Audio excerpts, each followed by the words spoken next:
Hi, TM fans. I'm Laura Taylor, Curator of Interpretation, and thank you so much for joining us today. For Meet the Experts, we're going to hear Thomas Bradbeer talking about his Hanna Barbera collection. I wanted to just remind you, if you have any questions for Dr. Bradbeer, there is a Q&A button down at the bottom of your screen. You can just click that and write your question right in there, and we'll read it and get you an answer.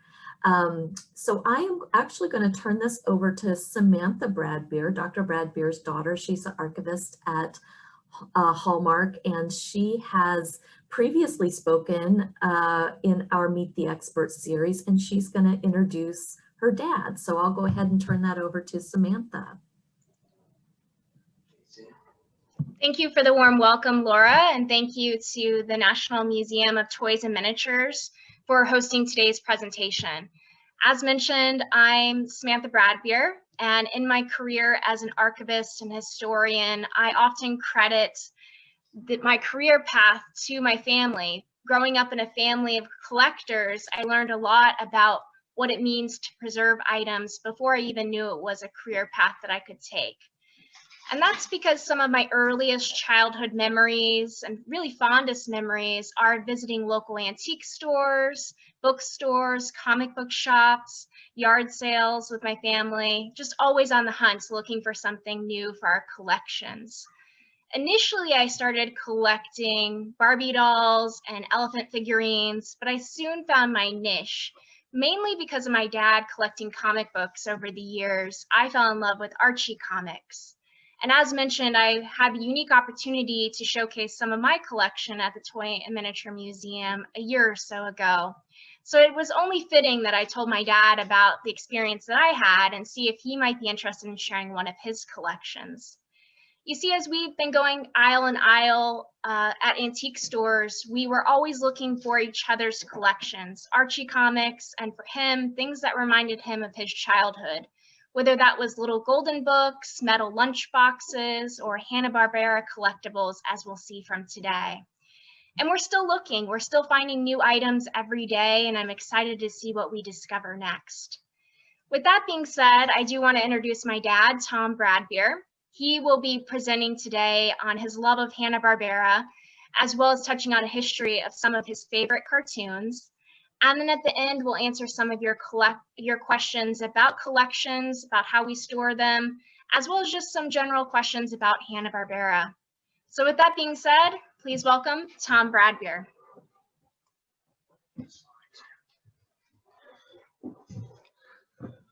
Well, hello, everyone. It's indeed a pleasure to be sharing this wet Sunday afternoon with you. Hopefully, wherever you're at, it's sunny and bright.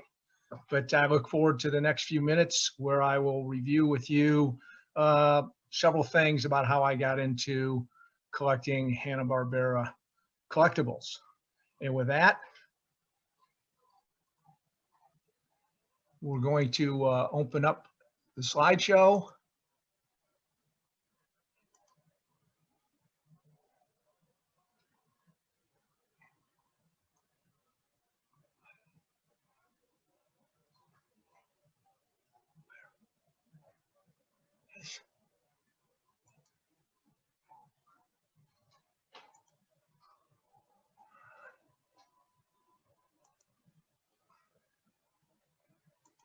And we'll introduce the topic. So, collecting all things Hanna Barbera. So the agenda for this afternoon, 4 major parts. We'll go over a brief history of Hanna Barbera and animation from their perspective and their empire that they built between 1957 and 1994. And in some form or fashion, it survives to this day. Next, we'll look at their major efforts and lead right into the classic cartoon characters, specifically their first 20 years. And why did I cut it off at 1977? Well, by then I was in college and I was no longer watching cartoons or animation like I was in grade school or in high school. And then we'll finish it up, the presentation, with collecting all things Hanna Barbera and talk about specific items, and then open it up for any questions you may have. So a brief history of Hanna Barbera.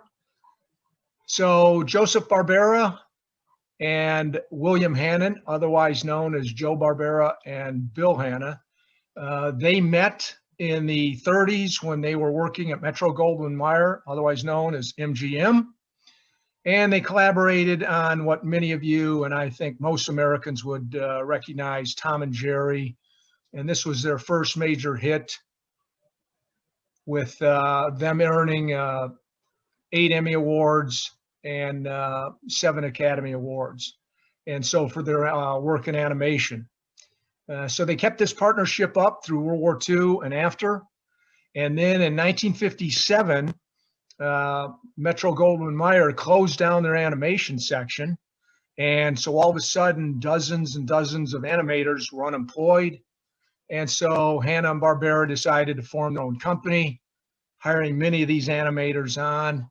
And this would be the most successful television animation studio for the remainder of the 20th century.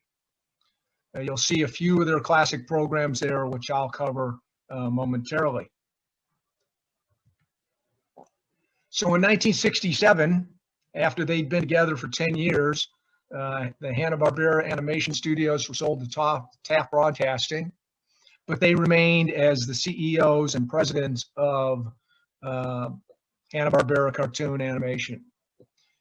And then in 1991, a big fan of theirs, Ted Turner from Turner Broadcasting, he bought Hanna-Barbera and then merged them with Time Warner in 1996. So one of the reasons that I do enjoy collecting and talking about Hanna-Barbera is because from 1957 through the end of the 20th century, they became cultural icons, especially their cartoon characters and just about every form of media that you can think of through those 5 decades. They're not only popular in the United States, but around the world. Most of their cartoons have been translated into dozens of languages around the world. And even by 1969, there were more than 300 million people around the world who were watching Hanna-Barbera animation. And as you see, they're translated into 28 languages. So their first major hit, as I mentioned earlier, was Tom and Jerry. And these were short animated films that you would see at the movie theater when you went to see other films. Because remember, most people in the 30s and 40s did not have TVs. That didn't become a major household staple until the mid-50s. And so they did 114 between 1940 and 1958. And then their first major hit as Hanna-Barbera Studios was the dog and cat team of Ruff and Reddy. And this aired for several years, 50 episodes. And what was unique about Ruff and Reddy is the first comic book that was done about a Hanna-Barbera cartoon was in fact that comic on the bottom left that you see of Ruff and Reddy. Their next 3 major hits was Huckleberry Hound in 1958, Quick Draw McGraw in 1959, and of course, Yogi Bear, who guest starred on the Huckleberry Hound show with his own shorts. These were the 3 cartoons that created the empire that was to be from the late 50s all the way through the end of the 20th century. And so what you'll see as I explain each, there are photos or the art of the characters themselves. Yogi Bear in 1961, also famous, the first Hanna-Barbera animated movie where you had to go to the theater to see it versus watching these cartoons either at night or on Saturday morning. And that's what became a major staple of the Hanna-Barbera empire. Was they basically took over Saturday morning TV aimed at the youth grade school children and below, between 7 in the morning and 1 o'clock in the afternoon. But the first Hanna-Barbera animated primetime show, and the first show that was really aimed at adults, was the Flintstones. And they were on from 1960 through 1966. And even today, you still hear that iconic phrase that Fred often said when he was happy or overjoyed was yabba dabba doo. Very quickly. So you see there to the left, the framework of the show. Both Hanna and Barbera were big fans of Jackie Gleason and the Honeymooners. And so they decided, let's take that premise and turn it into a adult themed cartoon that would be seen at night.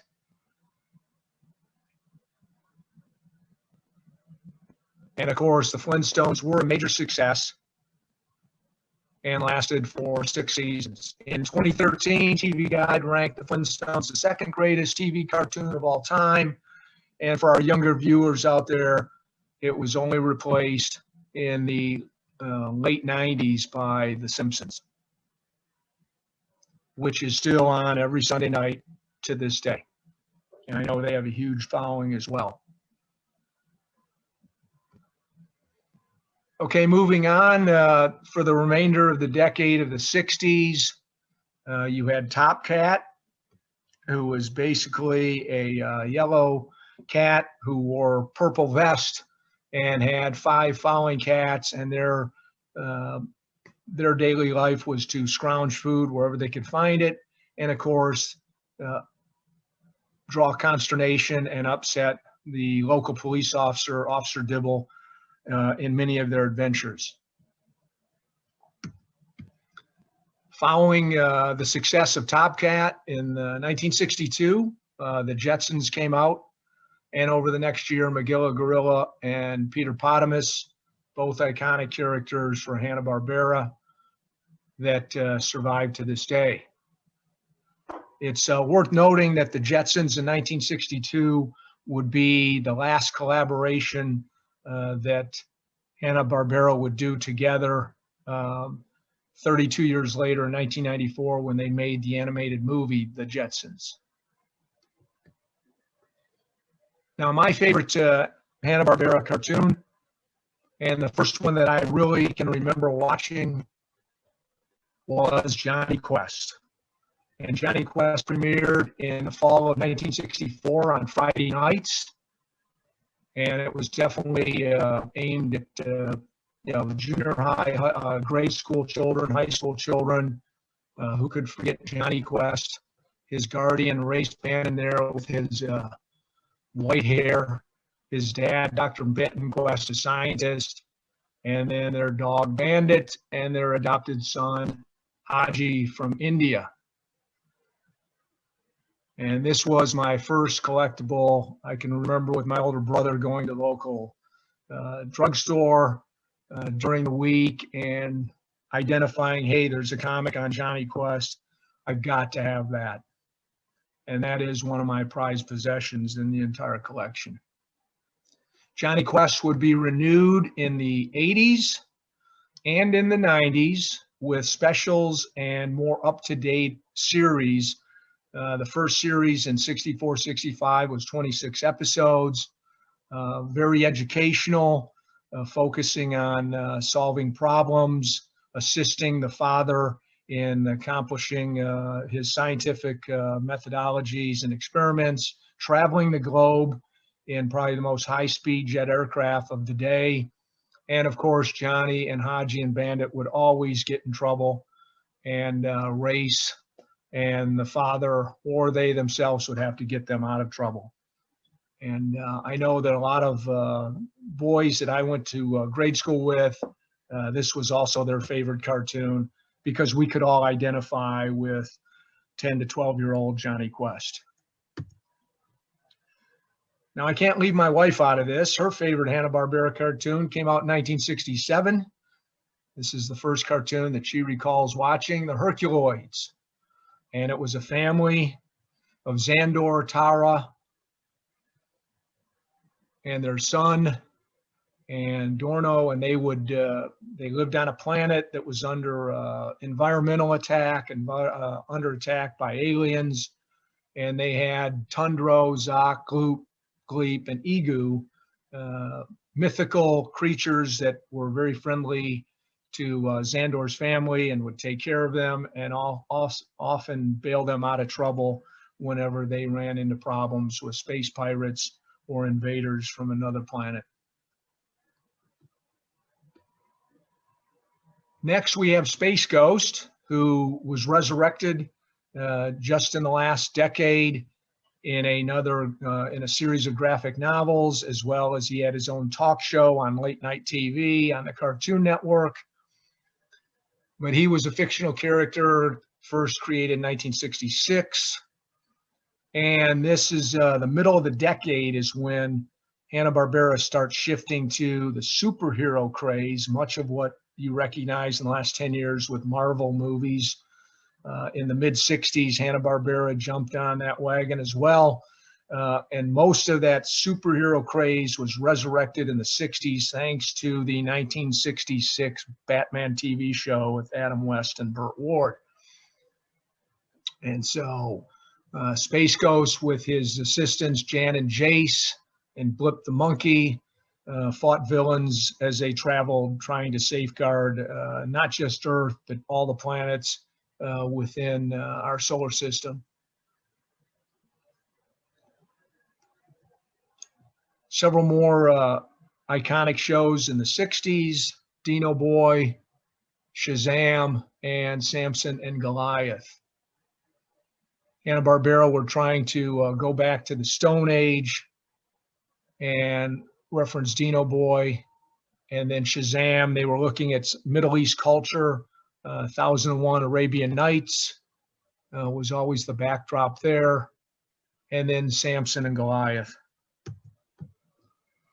Now, my younger brother and I, one of our second favorite cartoons, if you will, was Wacky Races with Dick Dastardly and Muttley.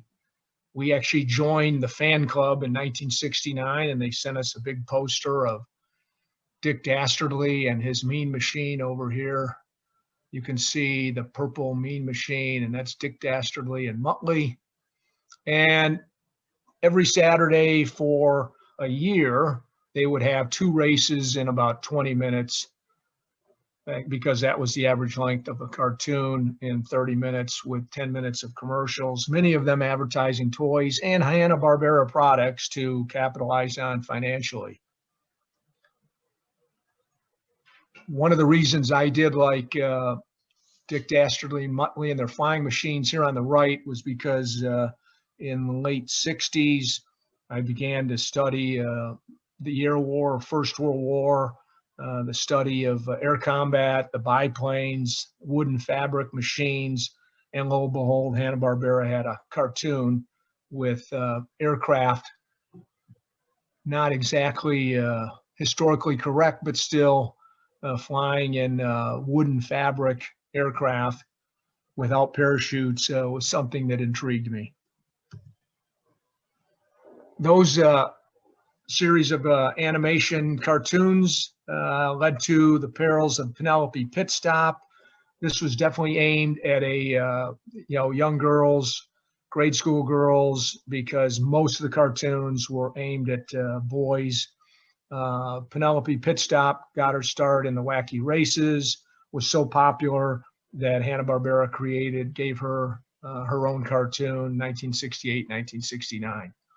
And as my daughter likes to state, that Penelope was, she did not need a lot of assistance from men. She knew how to drive a car. She knew how to fix a car. And she often won races against the male drivers. So Penelope Pitstop was definitely a role model for young girls in the late 60s. So in late 1968-69, Hanna-Barbera decided to experiment with live action, where they had live actors mixed in with animation. And one of their first efforts with a series was The New Adventures of Huckleberry Finn. and otherwise known as Huck Finn.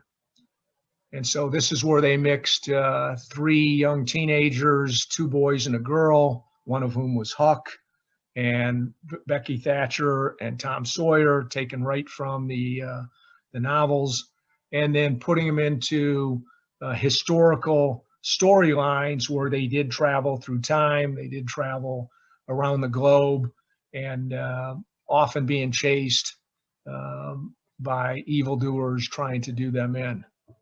And as you see in the cover of the DVD series, Injun Joe was their biggest threat, but they also had other historical figures that were against them and often chasing them into the next adventure. And one that I know my brothers will remember from 68, 69, and they're still alive today. The Sci-Fi Channel had a movie about them a year ago, although it was supposed to be a horror movie or a slasher movie. They originally started off as 4 characters, live action, playing songs, showing the cartoons, some of the ones I've already showed you. And then they traveled the United States, going to theme parks. The first one was not Six Flags over Texas, but they went to Kings Island in Cincinnati, Ohio. And then they went to other theme parks around the country, bringing attention to their show, but also to Hanna Barbera cartoons. And of course, most of you will recognize what is possibly the most famous Hanna Barbera cartoon of all time, Scooby-Doo, Where Are You? And it's interesting to note that the name Scooby-Doo actually originated. Scooby-Doo started in September 1969, but in 1963, that name was actually in a Flintstones episode. And the first 2 seasons were very well done. You see the characters there. These are often trivia questions, by the way. Name the teenage boy who took care of Scooby-Doo, Norval, Shaggy, Rogers. And together, the 4 teenagers and their dog would encounter what most people thought were supernatural phenomena. And by the end of the episode, in 20 minutes, the 4 had proved, the 4 teenagers and Scooby-Doo had solved the mystery, and in fact proven it was a human being that was doing trying to get ill-gotten goods, doing something illegal or criminal, and they would turn over the bad person to the police, save the day in 20 minutes, and still alive and well. They've outlasted the Flintstones in the fact they've had more than 25 animated movies made since 1985. In the first 10 years of the 21st century, there were more than 2 Scooby-Doo movies released each year. And of course, in 2020, they did another animated movie called Scoob that just came out last spring. And in 2013, TV Guide ranked Scooby-Doo, Where Are You?, the 5th greatest TV cartoon of all time. So now we move into the 70s. You'll see it takes a little bit different direction, not so much focus on superheroes, but the Harlem Globetrotters, real-life entertaining basketball team that would travel the country, and they got their own cartoon for the first 3 years of the 70s. And then Josie and the Pussycats, one of my daughter's favorite animated Hanna-Barbera cartoons of 3 girls who were a rock band and their friends. But of course, I think my favorite cartoon of the 70s, the little-known Peter Puck. And for all of you who are ice hockey fans or players, my brothers and I, my dad grew up playing ice hockey. And so in the mid-70s, Hanna-Barbera teamed up with the National Hockey League, and they created Peter Puck to basically educate people about the rules, the equipment, and the history of the National Hockey League. It was shown in both the United States and Canada.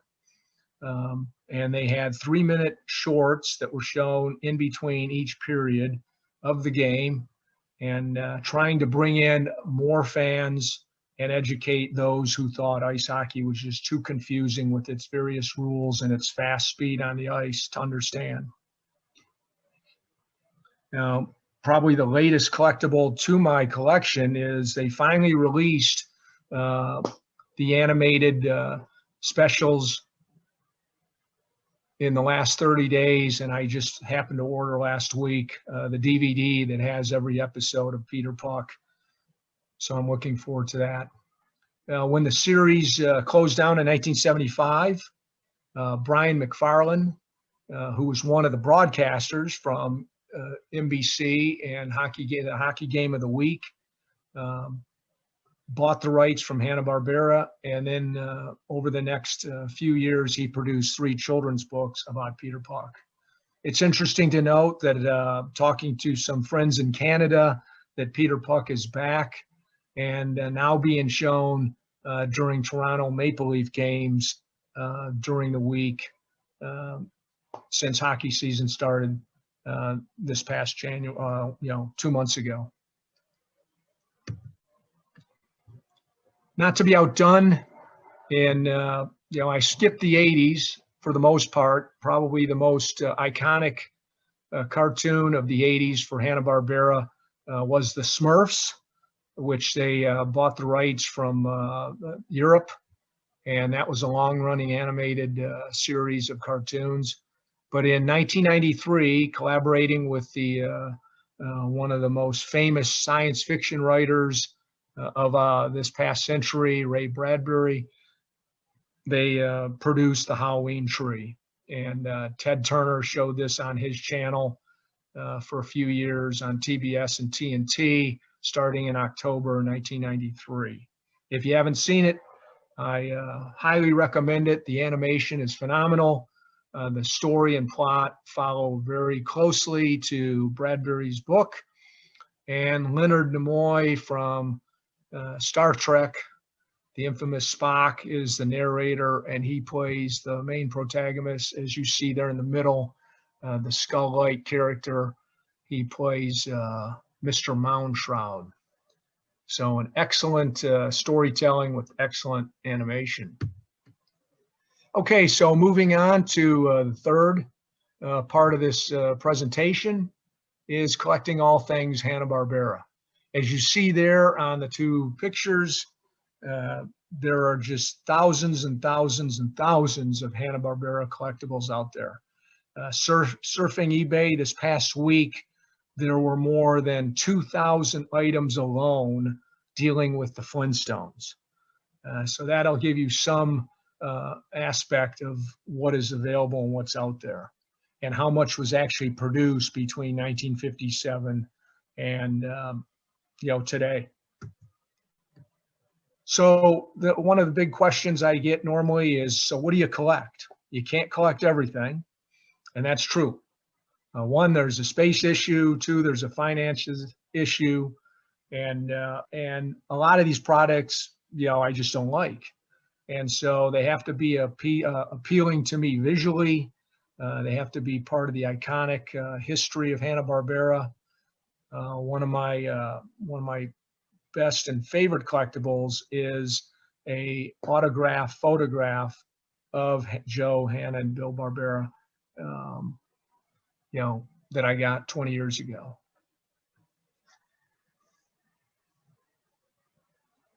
And then you can see there on the left what I do collect. I probably have a board game for just about 50 to 60% of every cartoon that Hanna-Barbera did that resulted in a board game. And of course, they take up a lot of space, as do the metal lunchboxes from the 60s and 70s. Probably the most recent series of collectibles that my daughter got me in is the Funko Bobbleheads. And in the last 2-3 years, they've come out with just about every major Hanna-Barbera cartoon figure as a bobblehead.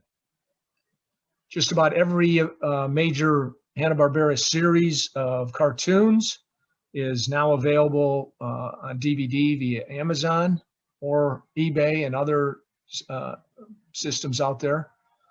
And my daughter, working for Hallmark, Hallmark Ornaments from 1990 on, has produced at least one Hanna-Barbera character every year.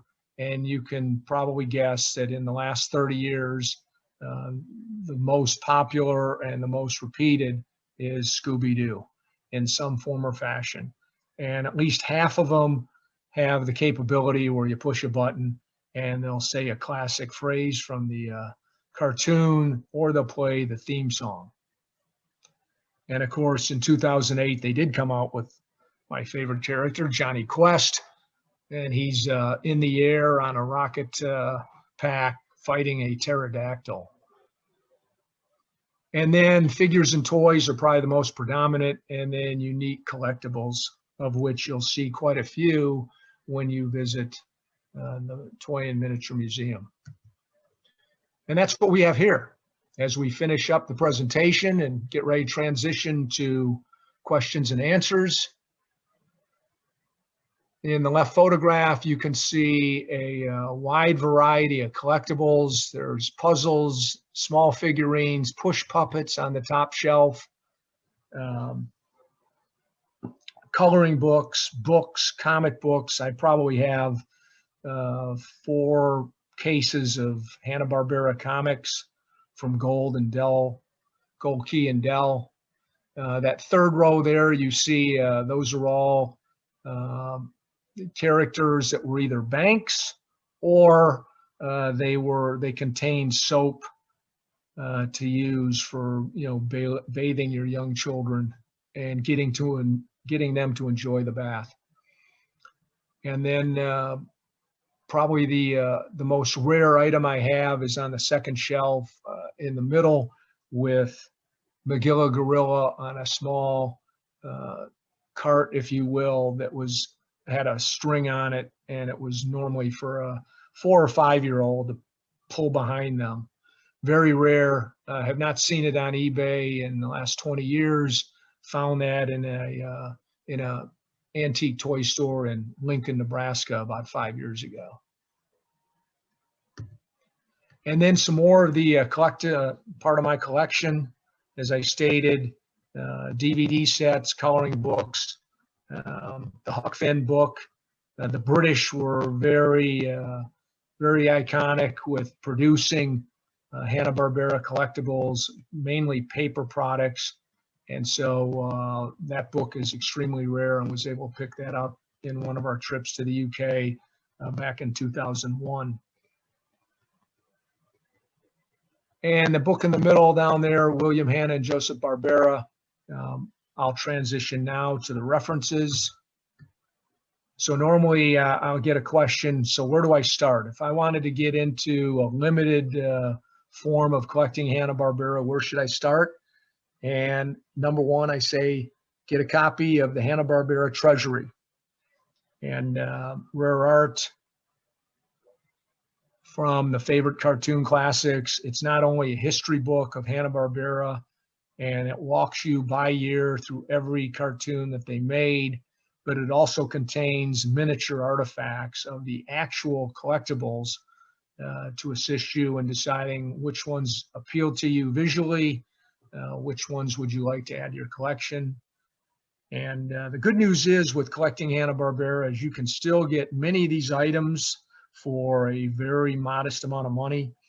And of course, people have asked me, well,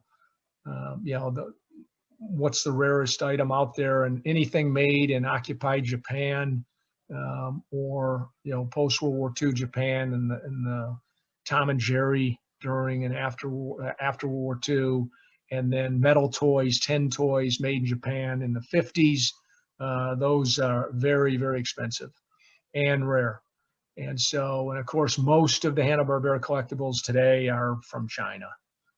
But I would start with that book. And then, there are numerous other books out there. I've not listed them all. They have to do specifically with animation and cartoons, but a quick search of the internet and take a look at the sources for the Hanna-Barbera company, and it's a good place to start. And so with that, I am ready to take any questions and answers that we have in queue. And I appreciate you listening to the presentation. Thank you so much, Tom. I have to admit, I had no idea Shaggy's name was Norval Rogers. I feel like he's an old friend, and all these years I didn't know his name. I was wondering if I could start the Q&A with a question. You mentioned that Hanna and Barbera were both fans of Jackie Gleason, and that informed their character with the Flintstones. And I wonder if there were any other kind of moments like that where the characters of, sort of cultural icons were folded into their work. Yes, that's a great question, Laura.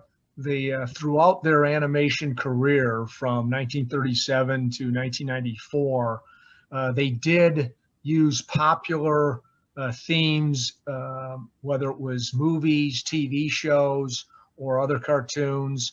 They were receptive to other ideas, how they created characters. It's often been debated and discussed that Johnny Quest was based on their siblings or their children, or young children that they knew as they grew up. And so there are some linkages there. I know with Scooby-Doo, in fact, there's been some talk and some reference that was based on the Nancy Drew Hardy Boys books that they both grew up with. And matter of fact, another interesting linkage there is Brian McFarlane, who bought the rights to Peter Puck. His dad was the author that wrote the Hardy Boys books. So that was another connection between McFarlane, Hanna-Barbera, Hardy Boys, and Nancy Drew. So they did look at popular culture especially from the 50s to the 90s, and what people were interested in. And then it was like, okay, how can we capitalize that with an animated figure or a cartoon that people would be interested in watching? And one of the reasons I was such a big fan of Hanna-Barbera, because I thought the artwork was very well done, especially with shows like Johnny Quest. And you have some animators who spent hundreds of hours trying to do historically correct animation when they're drawing their houses, the background, and the characters themselves. But it is interesting to note, though, that yes, they did build on popular culture and books that children read, and how could they transform those into characters. One of the reasons they did do before superheroes was when they were doing the paleontology and pre-dinosaur era, when they were doing cavemen and cave people, they were both interested in the evolution of man. Mm-hmm. And so they said, well, and then later when they included dinosaurs in some of their animation, it was, they knew that all children are interested in dinosaurs. And so they tried to keep them as historically correct, even though often they would have dinosaurs and people in the same cartoon, which was not realistic or historically correct. But we've got to give forgiveness for animation, and it wasn't supposed to be a real history lesson, just supposed to draw in the children for a few hours each Saturday and have them expand their creativity and their interests, if you will. But thanks for the question. Yeah. We have a question from Jason, who would like to know, what is your single most cherished item in your collection?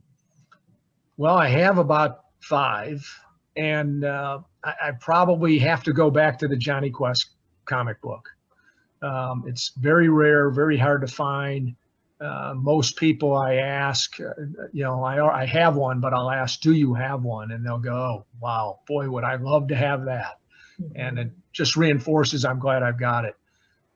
But yeah, I got it in 1964. I can still remember the week that I got it. And I've treasured it always, and now it's in a a nice protective covering, so it won't be damaged by the elements.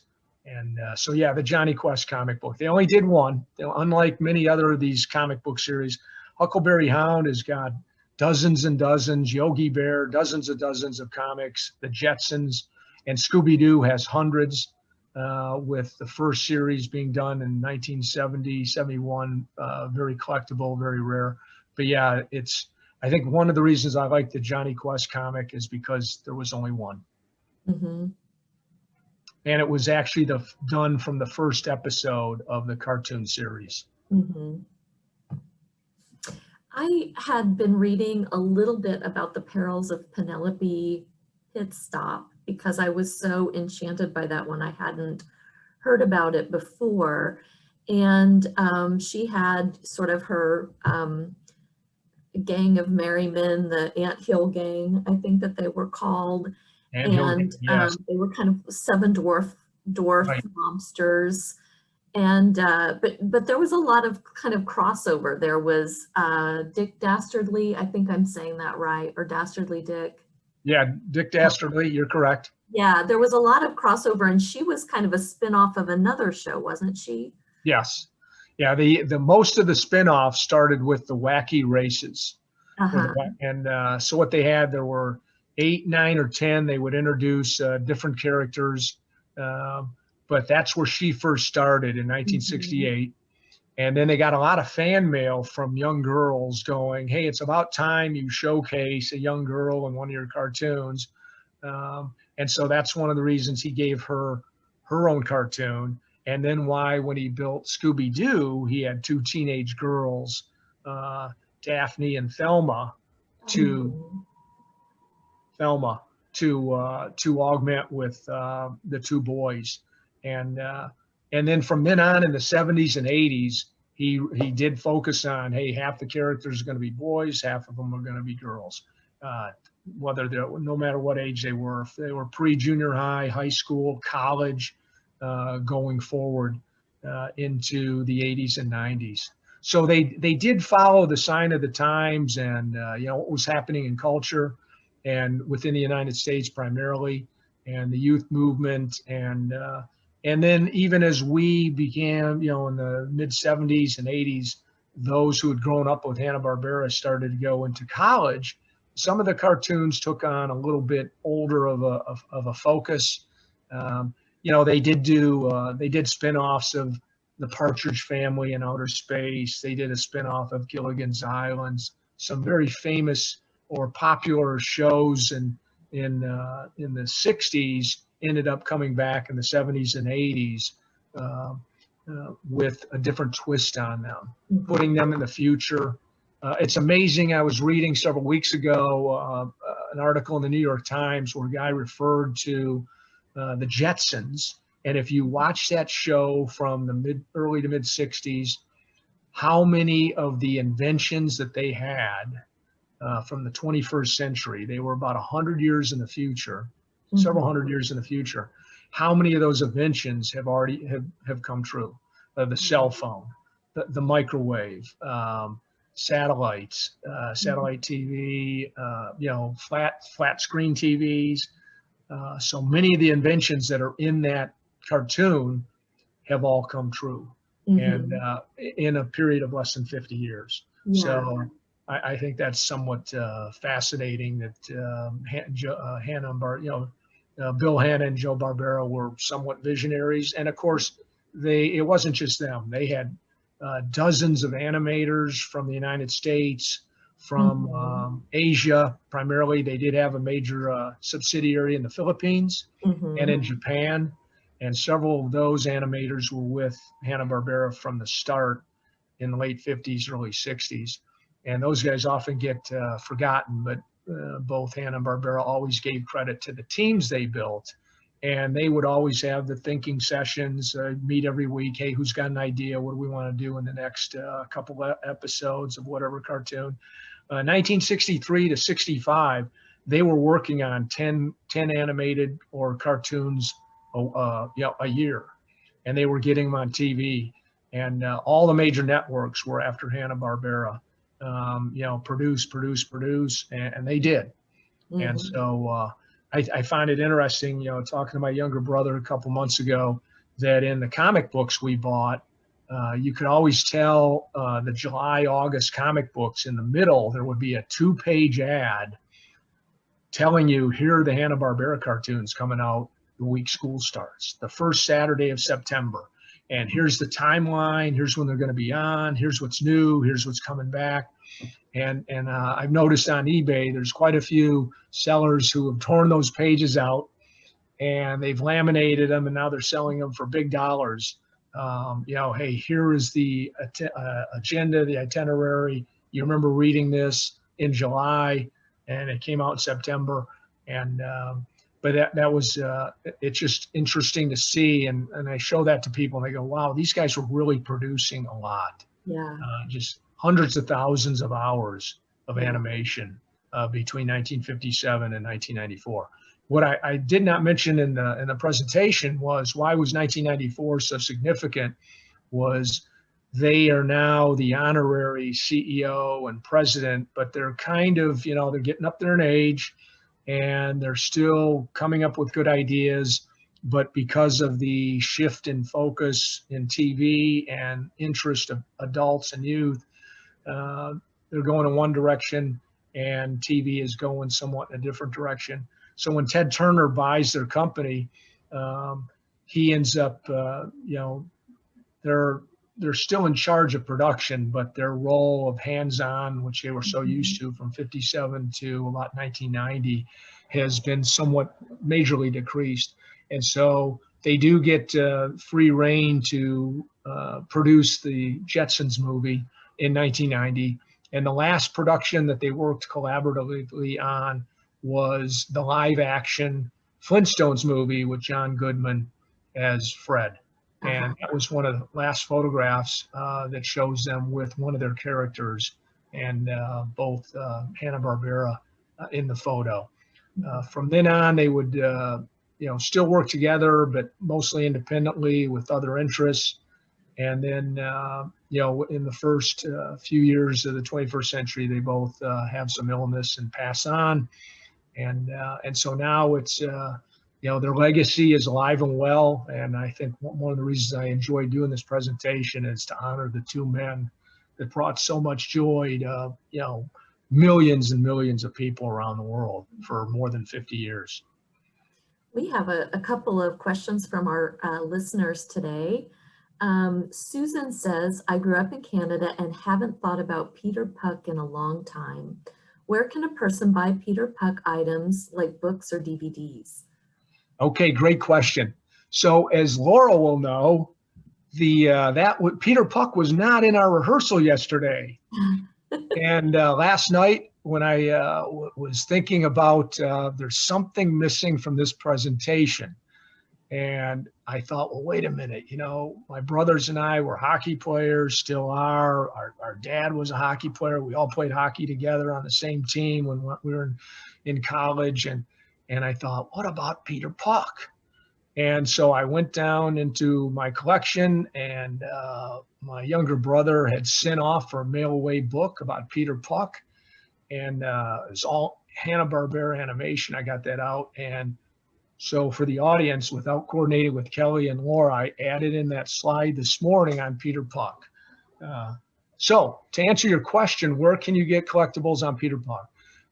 Go to the internet, go into eBay and type in Peter Puck. And what's going to come up is T-shirts, hats. The DVD is, you can buy that, probably a little less expensive than on Amazon. So the DVD with the cartoon shorts, there are coloring books, and then McFarlane's 3 books for youth are also there. And the prices are all very good. They're all very affordable. And it's a niche collection. But every time, I'll mention it to people who were growing up in the 70s. They'll go, I used to watch hockey on Sundays. You remember Peter Puck? And I'll go, oh, yeah, I remember Peter Puck.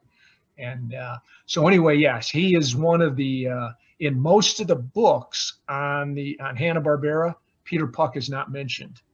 And so I've written 2 of the authors going, hey, your book's incomplete, and I know you're going to revise it, don't forget Peter Puck. And they're like, can you send me some information on Peter Puck? And I can. And so, yeah, he is one of, next to Johnny Quest, I agree. I think Peter Puck is my second favorite character. I just wish he would have been around a lot longer than 2 years. And don't be surprised when they tell you, hey, there's actually only 9 cartoons on this DVD, because that's how many they produced. Each part has 3 parts to it, though. So that's a great question, though. Glad to hear about watching Hanna-Barbera in Canada. Well done. I have a question from Will, who says, one of my favorites are Tom and Jerry. I assume that they were from Walt Disney. When did Tom and Jerry get their start? I grew up in the 50s and 60s and know I have some of their comics. Excellent. So yes, that's a common misperception that Walt Disney gets a lot of credit for animation that he did not own or possess or was involved in. And one of them is Tom and Jerry. Tom and Jerry was done by Hanna-Barbera when they were working for MGM Studios between 1940 and 1956, 57. There were still some being shown in 1958, but they'd already been made. And so they're from MGM. And yes, Tom and Jerry is a whole separate category. They were before Hanna-Barbera was the enterprise that they became, but they were done by those 2 animators. And that Tom and Jerry has an enormous amount, probably just as much as the Flintstones, when it comes to collecting collectibles. It's, yeah, Tom and Jerry are their own separate force field, if you will. I only have 1 figurine of Tom and Jerry, and when I saw how much is out there, I'm like, you know, probably the biggest part of my collection is the Flintstones. And I probably only have about 1/5 of what's out there. And I'm very, cognizant of, I probably don't need to be, I'm only going to buy the real interesting or, eye-catching item for the Flintstones. And it'd be the same way with Tom and Jerry. But I do know that Tom and Jerry does have a huge following out there. And they preceded most, if not all these animated cartoons that Hanna-Barbera created in 1957 to 1994. Tom and Jerry go all the way back to before World War II. So great question. I have a couple of last questions here from Will.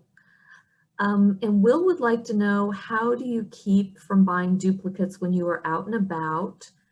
And can paper be faded with incandescent light, with an incandescent lamp? And I'm actually, if Samantha's on, she might want to speak to that from an archival perspective. Okay, great question. Great question, Will. So I have, strangely enough, I have quite a few friends that are my age that still collect comic books. And what we have in common is we've all typed up. I have friends that have typed up every comic they own, which is too many for me. I type up the comics I'm looking for by number. I'll even use my cell phone to take a picture of picture of the cover off the internet. And Samantha does the same with her Archie collection. So whenever we go to comic book shows, comic book stores, antique stores, whatever, we have our lists. And my wife even has our lists on her phone. So we all break up and go in different directions. We know what we're looking for, and it's on the list. And then you'll get a text saying, hey, guess what? I think I found something. Come and meet me over here. And so that, as Samantha stated in her introduction, that's one of the things we enjoy doing when we travel, especially out of state. I think we've gone to just about every antique store in Omaha, or in Iowa, Nebraska, Kansas, Missouri, Oklahoma, and Texas, and then in Ohio and Michigan as well. And so this is one of the ways we keep track. But yes, occasionally we will buy, and sometimes intentionally, we will buy a comic book we already have, or even a toy that we have, because it's in better shape than the one we have, and the price was right. And I also will do it for gift purposes. When I find out people are interested in Huckleberry Hound or Magilla Gorilla or the Jetsons or Johnny Quest, and I have the item, but I know they don't, we'll purchase that item. And then guess what? Your birthday's coming up, Christmas is coming up, whatever. And they're always amazed that I can't believe you remembered that I like this when we talked 3 years ago. And so that's always another fun thing about searching for these items. But occasionally it does happen where we do buy repeats. And that's normally, I'll give them to Samantha and she'll sell them on eBay. Yeah, so in addition to having like a wish list, sometimes we still find things we've never seen before. There's not really an extensive collector guide out there. You might come across collector's guides that are focused on Saturday morning cartoons, but they generally only list a couple of the collectibles for each show instead of being very extensive. So sometimes we'll come across something we've never seen and go ahead and, buy it thinking he may not have it. And most of the time he doesn't. So in fact, some of the items on display at the museum are things that I bought him for past birthday or Christmas gifts. So we really do help each other find things for our collections. And my mom collects Santa Clauses and ornaments and David Winter cottages and other items as well. So we're looking for her too when we're out and about. But one of the things I actually did for my dad a couple years ago for Father's Day was to inventory his comic book collection, or at least get it started. And then he and my mom kind of took it over from there. So we could prevent getting those duplicates, especially for comics, because we started to notice quite a few in both of our collections without having a real inventory, to go ahead and catalog that so we could quickly check it. And there's a number of services out there that you can use that are paid memberships that you simply, log in, type the comic book number in, and you can see a photo of it pop up and add that to your inventory. Or you can use Excel. That's an easy way to catalog your collection as well. So while I was doing this inventory process, I started to look at how my dad was storing his collections as well. And so in his game room now, we actually have lights that you can turn on and off. So similar to like when you go into some museums and you approach a display, the light would turn on with motion sensor.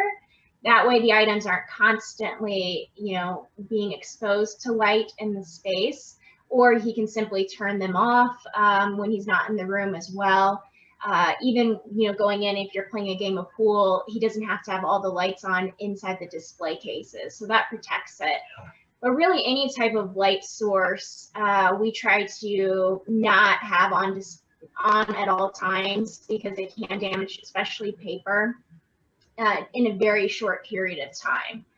So most of the lights that we have are LED, but LED is still pretty new in regards to research purposes to see how much light damage can occur. So even then, we're making sure that we're, just turning the lights off, or if you have a room that has collectibles or artwork in it, and you have windows, I definitely recommend having blinds, blackout curtains. I have 2 windows in my Archie Comics collection space. So I have the blinds, blackout curtains, very thick curtains on top of that. And I also have some UV film on the windows as well, to really kind of make sure that I don't have any type of light exposure when I'm working in there, but I need the windows open for some reason. So I definitely would recommend, keeping lights off, using museum quality glass and acid-free mats. The bags and boards he was talking about actually are acid-free boards, not cardboard. Don't use cardboard. You don't want to mix with the acidity in the paper. So there's a lot of tips and tricks out there on how to best preserve your collections, and I'm always happy to follow up on that as well.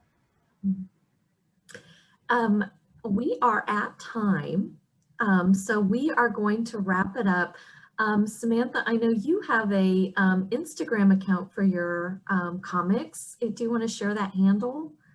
Yeah, it's at Archie Comics Collector. So you can easily find me there. And occasionally I do post in my stories some of my dad's Hanna Barbera collections as well. We may need to get him on social media to showcase some of his collections, since he does collect basically everything from his childhood. So you've only seen just a small glimpse into his collection today. Yes. And the small glimpse that we have on display will be here through July, I believe the end of July. So if you want to come over to see the museum and see Tom's collection, it'll be here through part of the summer. And I just want to thank you both so much. I've learned so much about my own childhood. You know, they kind of put things into context for me that I had never really realized, and not just Shaggy's name, but some of the sort of broader ideas behind Hanna-Barbera that I didn't realize had affected me so much. But we will go ahead and we will sign off now.